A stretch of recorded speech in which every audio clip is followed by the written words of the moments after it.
Hello प्यारे बच्चों, welcome to my channel. I hope आप सभी बहुत ही अच्छे होंगे। बच्चों, इस वीडियो में हम डिस्कस करेंगे SCERT के द्वारा शुरू किए गए रीडिंग अभियान के तहत हिंदी की वर्कशीट।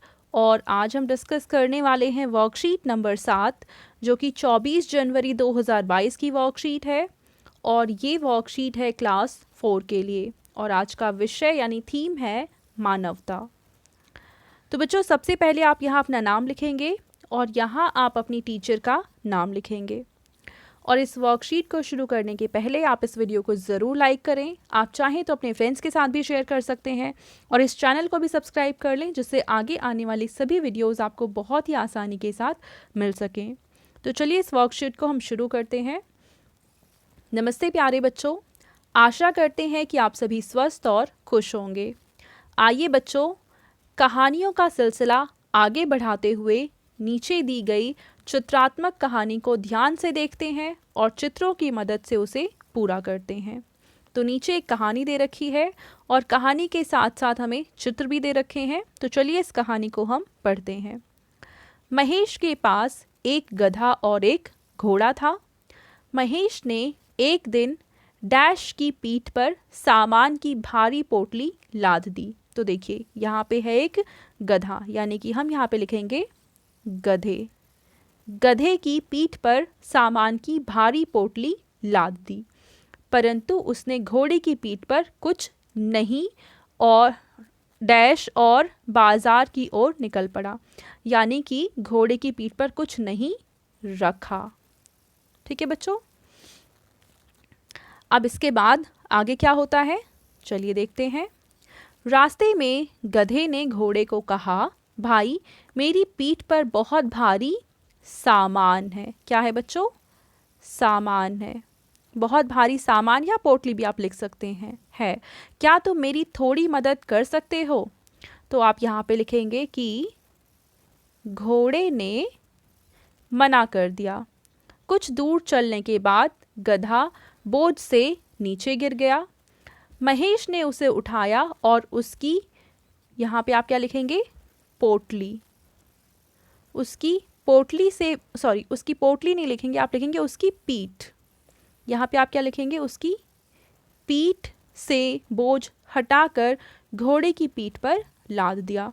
अब क्योंकि सामान की वजह से जो गधा है वो नीचे गिर गया था, तो इस पोटली को क्या किया? महेश ने इस गधे की पीठ से उठाकर इस घोड़े की पीठ पर रख दिया। और इस वजह से घोड़े को पछतावा हुआ कि काश वो क्या करता। अब घोड़ा पछताने लगा और सोचने लगा कि काश मैं पहले ही गधे की बात मानकर आधा बोझ ले लेता, तो मुझे पूरा बोझ लाद कर बाजार तक नहीं जाना पड़ता।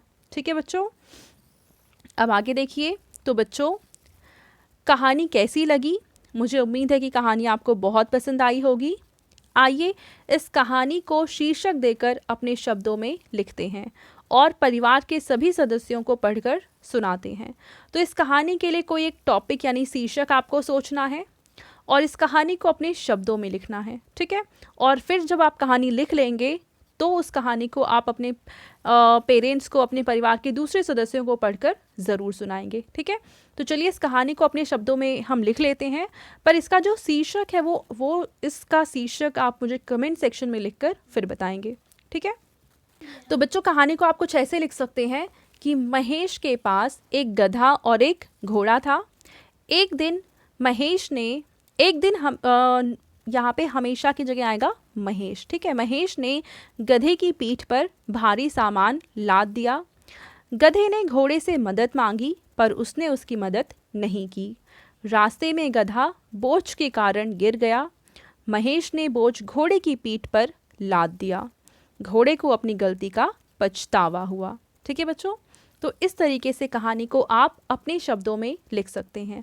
और जहाँ तक बात है इसके शीर्षक की, तो इसके बहुत सारे शीर्षक हो सकते हैं और इसलिए इस कहानी का शीर्षक आज मैं नहीं बता रही हूँ। आप लोग खुद सोचकर कमेंट सेक्शन में इसके शीर्षक को लिखेंगे। और याद रखें कि एक कहानी के एक से ज़्यादा शीर्षक हो सकते हैं। ठीक है बच्चों, अब आगे देखिए।